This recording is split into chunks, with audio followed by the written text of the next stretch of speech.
My name is Ava, I'm 34 years old, and I really thought I was prepared for my mother's 60th birthday party.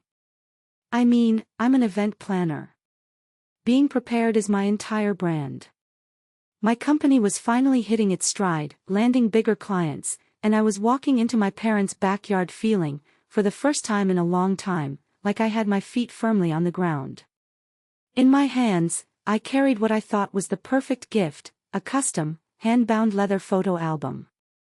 It had taken me weeks to curate, digging through old boxes, scanning faded Polaroids, arranging a lifetime of memories in chronological order. It was heavy, substantial, a physical representation of our family's history. But the moment I stepped onto the freshly cut grass, the celebratory atmosphere felt thin, stretched taut over a silence that was anything but festive. My father, Arthur, gave me a tight, fleeting hug, his eyes darting away towards the grill as if it held the secrets of the universe. My mother, Margaret, was fluttering between guests, her smile bright but brittle, never quite reaching her eyes. And then there was my brother, Leo. He was slouched in a patio chair in the far corner of the yard, nursing a beer, a thundercloud of resentment hanging over him so thick you could practically see the rain. He didn't get up. He just watched me, his gaze heavy and accusatory. I felt like an intruder at my own family gathering. I tried to ignore it, making small talk with my aunt, complimenting my mom on the garden. But the feeling of being an outsider clung to me. Finally, it was time for gifts. I presented the album to my mother. As she unwrapped it, her brittle smile softened into something genuine. Her fingers traced the gold lettering of our family name on the cover. "Oh, Ava," she breathed, her voice thick with emotion as she opened it to the first page, a black and white photo of her and my dad on their wedding day. That's when Leo moved. He got up from his chair, his steps heavy and deliberate, and stalked over to where we stood. Before anyone could react, he snatched the album from our mother's hands. The weight of it seemed to surprise him for a second, but his grip tightened. "This is just like you, isn't it?" he spat, his voice a low growl that cut through the cheerful party chatter. Heads turned. Always have to show up with the biggest, most expensive, most thoughtful gift. Always have to make the rest of us look like crap. "Leo, what are you talking about?" I said, my voice trembling slightly. He wasn't listening. His eyes were wild, scanning the open page. He held it up for everyone to see. "Look at this. The perfect family. The perfect daughter." He laughed, a harsh, ugly sound. "It's all a lie." And then, with a furious grunt, he began to tear the pages. The sound was sickening. The thick, archival paper ripped with a finality that echoed in the sudden, dead silence of the backyard. Photos of my first steps, of Leo's Little League games, of family vacations to the Grand Canyon, they were all being destroyed, shredded by my brother's rage. He tore out a page of me graduating from college, summa cum laude, and ripped it in half. He found a picture of the day I signed the lease on my first office and tore it into confetti. He was destroying my memories, erasing me from our history. My mother gasped, a hand flying to her mouth, but she didn't move. My father stood frozen, his face a blank mask of inaction. They just watched. He threw the mangled remains of the album onto the grass, the leather cover bent and broken. Then, he pointed a shaking finger at me, his face contorted with a lifetime of resentment. His voice, when it came out, was a raw, guttural scream that seemed to echo off every house in the neighborhood. "Get out. We disown you." The words hung in the air, more brutal than any physical blow. "We." Not I. "We." I looked at my parents, begging them with my eyes to say something, to deny it, to stop this nightmare. But they remained silent statues, their silence a deafening confirmation. I was alone. So, I turned and walked away, leaving the shattered pieces of my family scattered on the lawn behind me. I don't remember the drive. It's a blur of traffic lights and the smear of the city passing by my window. My knuckles were white on the steering wheel, and the echo of Leo's voice was the only thing I could hear. I ended up, as I always did in a crisis, outside the apartment of my best friend, Nate. When he opened the door, he took one look at my face and just stepped aside. He didn't bombard me with questions or offer platitudes. He just handed me a glass of water, which I drank without tasting, and draped a heavy blanket over my shoulders as I collapsed onto his couch. The silence in his apartment was a balm, a stark contrast to the screaming silence in my parents' backyard. I must have fallen asleep, because the next thing I knew, sunlight was streaming through the window, and Nate was quietly making coffee. The horror of the previous night came rushing back, a physical weight on my chest. To distract myself, to feel some semblance of control in a world that had just spun off its axis, I decided to work. It was a Saturday, but my business was my safe space, the one thing I had built for myself, by myself. I opened my laptop, the familiar glow of the screen a small comfort. I decided to start with the financials, maybe pay a few vendor invoices to feel productive. I logged into my company's primary bank account. And then, my heart stopped. The number at the top of the screen was wrong. It was catastrophically wrong. A cold dread, sharp and icy, pierced through the lingering shock of the party. I scrolled down, my hand shaking so badly I could barely control the mouse. Transaction after transaction, all withdrawals, stretched back over the last 3 months. They were small enough to fly under the radar, $800 here, $1,500 there. Each was labeled with a vague, corporate-sounding memo: consulting fees, miscellaneous, expenses, vendor payment. None of them were mine. I frantically added them up. The total was a gut punch, $50,000. Gone. Siphoned from the account I had painstakingly built, the money I was counting on for a planned expansion next quarter. My mind raced, trying to make sense of it. A hack. An internal error. I clicked on the account details, my blood running cold. And there it was. Under authorized users. My name. And his. Leo. I had added him to the account years ago, back when my business was just a fledgling dream. He'd just gotten some accounting certificate, and I thought I was doing him a favor, letting him help with a few payroll tasks to build his resume. He'd only used it a handful of times before I hired a proper bookkeeper. I had completely forgotten he still had access. The pain from the party, the sting of his words, instantly curdled into something else. It transformed into a cold, hard, clarifying rage. This wasn't a sudden explosion of jealousy. This was a calculated, deliberate act of sabotage. This was theft.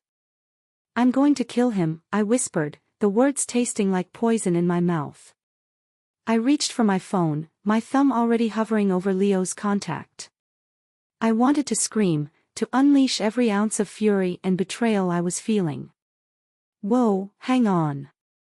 Nate's voice cut through my rage. He gently took the phone from my hand. Don't let him know that you know." "Not yet." He looked at me, his expression serious. If he was smart enough to do this, he's probably covered his tracks.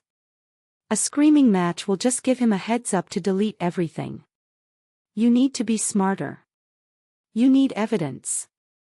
He was right. My anger was a wildfire, but I needed to be the fire marshal. I took a deep breath, the air shuddering in my lungs, and nodded. I would be strategic. I would be methodical.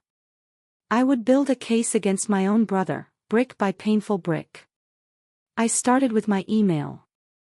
If he was draining my finances, what else was he doing? I scrolled through my inbox, my eyes scanning for anything out of place. And then I saw it. An email from Mrs. Chen, the matriarch of a family whose massive annual charity gala was my company's biggest and most prestigious contract. The subject line was simple: checking in. My heart hammered against my ribs as I opened it. Dear Ava, it read, I hope this message finds you well. I received a rather unusual call yesterday from your brother, Leo. He expressed his concern that you were under a great deal of stress lately, perhaps even suffering from some sort of nervous exhaustion, and that you might not be up to handling the complexities of this year's gala. He very generously offered to step in and take over the contract for you, at a 30% discount, to keep it in the family. Can you please let me know if everything is all right? I read the email twice, then a third time. Nervous exhaustion. The phrase felt like a slap.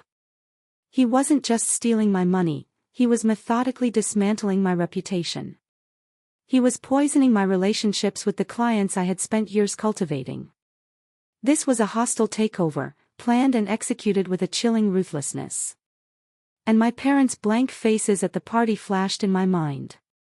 Their silence wasn't shock, it was complicity. The pieces started clicking into place with sickening clarity. I remembered all the times they'd bailed Leo out of his failed business ventures, that genius food truck idea that lasted 6 months, the crypto scheme he lost thousands on. They'd mortgaged their future for him, while my successes were met with a tight-lipped, well, Ava has always been the independent one. They didn't see my hard work, they saw it as proof that I didn't need them, while Leo, their perpetual project, always did. Their favoritism wasn't just emotional, it was financial. And now, it was criminal. They weren't just watching from the sidelines. They were a part of his team. Fueled by a new, colder fury, I began to work. I created a secure folder on a thumb drive Nate gave me. I screenshotted every single fraudulent bank transaction, the dates, the amounts, the fake memos. I saved Mrs. Chen's email. I dug through my client management software and found it, a new login from an IP address I didn't recognize, dated 3 months ago, just before the withdrawals began. It was Leo. He'd accessed my entire client list, my contracts, my pricing structures. I saved the login history, my hands moving with a steady, determined purpose. As I was saving the files, my phone buzzed with a notification. A voicemail from an unknown number had come in during the chaos of the party. Normally, I'd ignore it, but something made me press play. An older woman's voice, calm and professional, filled the room. Hello, this is a message for Ava. My name is Mrs. Albright. I was the personal attorney for your grandfather, Samuel. I know he passed some time ago, but he left very specific instructions with me. I have something for you that he insisted I deliver in person. He said I would know when the time was right. Please give me a call at your earliest convenience. I stared at the phone. My grandpa Samuel. He had been my rock, the one person who saw my ambition not as a flaw, but as a strength. He was a small business owner himself, a quiet, hard-working man who'd left me the small storefront that now served as my office. It was the only inheritance I'd received, or wanted. He'd passed away 2 years ago. The estate was settled. Why was his lawyer calling me now? And what did she mean, when the time was right? A strange feeling washed over me, a prickle of unease mixed with a sliver of hope. It felt like a ghost whispering in my ear, a piece of a puzzle I didn't even know I was solving. In a world where my living family was trying to destroy me, a message from the one who had always believed in me felt like a lifeline. I saved the voicemail to my evidence folder. Whatever this was, I had a feeling it was connected to everything. If you're enjoying this story, please take a moment to hit the like button and subscribe to the channel. And let us know what city you're watching from in the comments below. Every comment helps the story reach more people. Thank you so much. The next day, I found myself sitting in a plush leather chair opposite Mrs. Albright. Her law office was old-fashioned and quiet, smelling of paper and polish. She regarded me with kind, intelligent eyes over the rim of her glasses.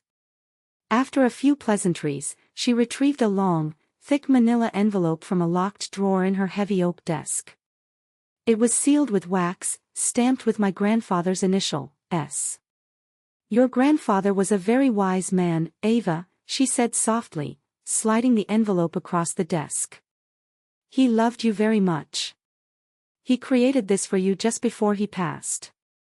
His instructions were clear. I was to hold on to it until I had reason to believe your family was acting against your interests regarding his inheritance. Your brother's recent activities, which I've heard about through the grapevine, unfortunately qualify." My fingers trembled as I broke the seal. Inside was a stack of papers, but on top was a handwritten letter, penned in my grandfather's familiar, steady script. Seeing his handwriting brought a lump to my throat. "My dearest Ava," it began. "If you are reading this, it means the wolves are at your door, and I am no longer there to stand guard. I am so sorry. I always knew there was a weakness in your parents, a desperate need to prop up your brother's ego, no matter the cost. I fear that cost has finally come for you." My breath caught in my chest as I kept reading. The letter laid out a story of deceit that was far older and deeper than I could have ever imagined. It wasn't just about Leo's jealousy. It was about my parents' financial desperation years ago, long before my business was successful. They had been on the verge of bankruptcy after one of my father's bad investments. To save themselves, they had concocted a scheme. And they had pulled my first business partner, Julian, into the center of it. Julian and I had been a great team. He was the creative genius, I was the logistics guru. We were just starting to land major clients when, out of nowhere, he announced he was pulling out. He claimed he was broke, that he'd made some terrible financial mistakes. He looked broken, humiliated. He vanished from my life, and I was left to salvage the business alone, feeling betrayed and abandoned. My grandfather's letter explained why. My parents, with Leo's help, freshly armed with his new accounting certificate, had manipulated Julian. They'd convinced him to co-sign on a series of high-risk loans, supposedly for business expansion, but the money was actually being funneled directly into a shell company to pay off my parents' secret debts. When the loans defaulted, the paper trail they had created led directly and solely to Julian. They had made him the fall guy. They ruined him to save themselves, and then stood by while I believed he had betrayed me. The letter was my grandfather's final move in a chess game he knew would continue after his death. He'd found out about their fraud too late to expose it without destroying the family entirely. So, he did the only thing he could. He rewrote his will, leaving the shop to me outright, but he added a secret poison pill clause. If anyone in the family ever legally contested my ownership of the property, the entire estate, including the shop, would be immediately forfeited and donated to a state charity. This letter was my proof. It was my shield. It was my weapon. I looked up at Mrs. Albright, my vision blurred with tears of grief and rage. The betrayal wasn't a fresh wound. It was a cancer that had been growing in my family for years, and I'd just been diagnosed. Leaving the lawyer's office, I felt like the world had tilted on its axis. Every childhood memory was now tainted, viewed through this new, horrific lens. Their actions weren't just about propping up Leo, they were about covering up a crime. And they had used me, my trust, and my friendship with Julian as part of their cover. I knew what I had to do next. This was bigger than my stolen money now. This was about justice for Julian. I owed him that much. I spent the next 2 days calling old mutual friends, feeling like a detective hunting a ghost. No one had heard from him in years. It was as if he'd intentionally erased himself. Finally, an old college acquaintance gave me a lead, a small town a few hours away, where he'd supposedly gone to live with a distant relative. I found a phone number for a J. Miller in that town. My heart pounded as I dialed, half expecting it to be disconnected. But on the third ring, a man answered. His voice was hesitant, deeper than I remembered, worn down by life. "Julian?" I asked, my own voice barely a whisper. There was a long silence on the other end of the line. "Who is this?" he finally asked, the wariness in his voice telling me everything I needed to know about what my family had done to him. "It's Ava," I said. "We need to talk." "I know what they did. I called a family meeting." The text I sent was simple and devoid of emotion. "We need to discuss the future of the business. Meet me at the shop tomorrow at 10 a.m. I told them I was prepared to discuss a peaceful handover. It was a lie, of course. There would be no peace. This was a declaration of war, and I was choosing the battlefield, the one piece of solid ground my grandfather had left me. They arrived together, a united front of vipers. Leo walked in first, swaggering with a confidence that turned my stomach. My parents followed, their faces a carefully constructed mask of solemn concern. They thought they had won. They thought I was broken. "Ava, honey," my mother began, her voice dripping with fake sympathy. "We're glad you came to your senses. We're only doing this because we love you. Let's just get this over with," Leo said, waving a dismissive hand. "We have the paperwork ready." My father, Arthur, stepped forward and slid a folder across the counter. His hand was shaking slightly. "This is a report from a Dr. Evans," he said, not meeting my eyes. "A psychiatrist. He's evaluated your erratic behavior.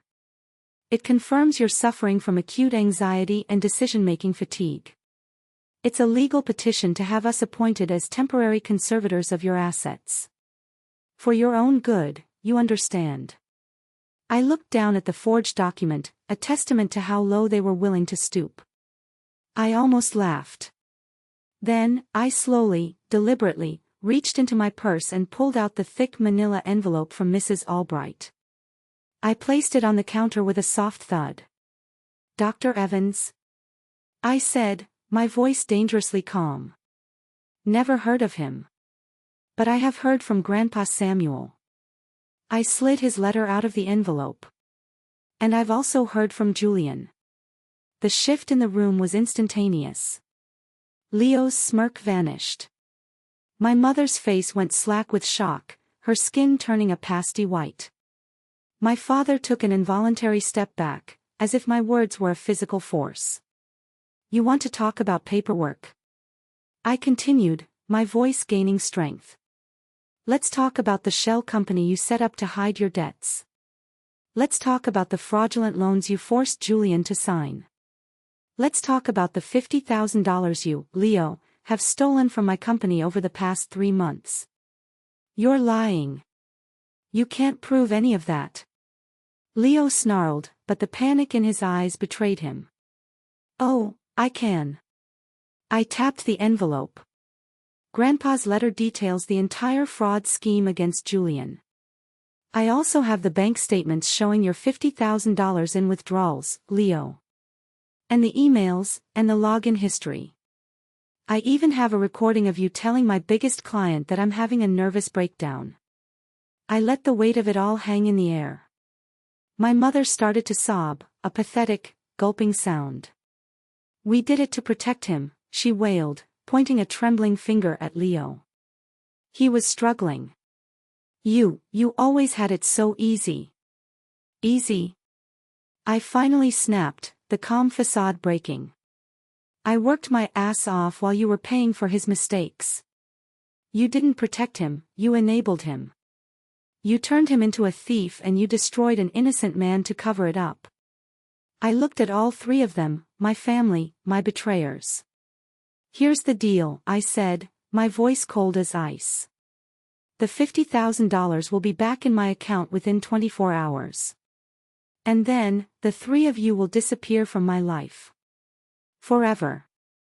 You will not call, you will not text, you will not show up at my door. If you refuse, or if I ever see you again, this envelope, along with a full statement from Julian, goes directly to Detective Miller at the City Police Department, and a copy goes to Clara, an investigative reporter I know at the Tribune. Your choice." The silence that followed was absolute. The bravado, the feigned concern, the years of lies, it all evaporated, leaving only the ugly, terrified truth. Leo stared at me, his mouth opening and closing like a fish, no sound coming out. My mother's sobs were the only sound in the room. My father just looked old and defeated, a hollowed-out version of the man I once looked up to. They knew they were trapped. My grandfather's final move had been a checkmate. Without another word, Leo turned and stormed out of the shop, slamming the door behind him. My parents followed, a shuffling, broken pair. They didn't look back. I stood alone in the quiet of my grandfather's shop. The confrontation hadn't brought the triumphant release I had imagined. There was no joy in this victory. There was only a vast, hollow emptiness where a family used to be. But for the first time in my entire life, I felt a profound sense of peace. The war was finally over. I had survived. The wire transfer for $50,000.74 appeared in my account the next morning at 9:15 a.m. I kept my end of the bargain. I didn't go to the police. But justice has many forms. I spent an hour packaging copies of Leo's fraudulent bank statements and details about his consulting business into an anonymous envelope and mailed it to the IRS. I figured they might be interested in his creative accounting. My next stop was a small town a few hours away. I found Julian working at a local hardware store. He looked older, tired, the creative spark I remembered all but extinguished from his eyes. He was wary when he saw me, the wounds of the past still fresh. We sat in a small diner, and I told him everything. I explained the letter, the lies, the way my family had used us both. And then I slid a cashier's check for $25,000 across the table. "It's half of what they stole from me," I said softly. "I know it doesn't fix anything. But it's a start. I am so sorry, Julian." For the first time, I saw a flicker of the old Julian as tears welled in his eyes. It wasn't about the money. It was about the truth. It was about someone finally acknowledging his innocence. In the months that followed, my life began to reshape itself. The story of my brother's attempted takeover had leaked among my client base, but instead of hurting my business, it strengthened it. My clients saw resilience, integrity. My business didn't just recover, it thrived. I hired 2 new employees and formally renamed the company. It was no longer just Ava Events. It was now the Samuel Legacy. It felt right. It felt true. The work was healing, but it wasn't enough. I couldn't forget Julian's tired eyes, or the ease with which my family had tried to declare me mentally unfit. I knew there were others out there, trapped in toxic family dynamics, being manipulated and sabotaged. So, I started a small program through my company, a single, free workshop a month for people trying to rebuild their lives and careers after family-related business conflicts. We offered resume help, networking advice, and a safe place to share their stories. It was a small gesture, but watching someone's hope reignite was a feeling no amount of money could buy. Months turned into a year. I never heard from my parents or my brother again. It was a strange, clean amputation. Nate remained my constant, a brother in every way that mattered. Julian called me every few months. He'd used the money to take some design courses and was starting to freelance again. My workshop group became a tight-knit circle of support. I had, in essence, built a new family, one founded not on blood, but on mutual respect, trust, and shared strength. One evening, as I was locking up the shop, I looked at the name, the Samuel Legacy, gleaming in the soft glow of the streetlights. I felt a profound sense of gratitude for my grandfather, for his foresight, for his unwavering belief in me. I had lost the family I was born into, but in doing so, I had found myself. But sometimes, in the quietest moments, a flicker of doubt still finds me. I wonder if there was another way, a path that included forgiveness. Was my ultimatum too harsh? Was cutting them off completely the only answer? Am I the asshole for choosing to erase my own family? Thank you so much for watching. If you have a moment, please like this video, subscribe to the channel, and let us know your thoughts on the story in the comments below. We read every single one, and we'd love to hear from you.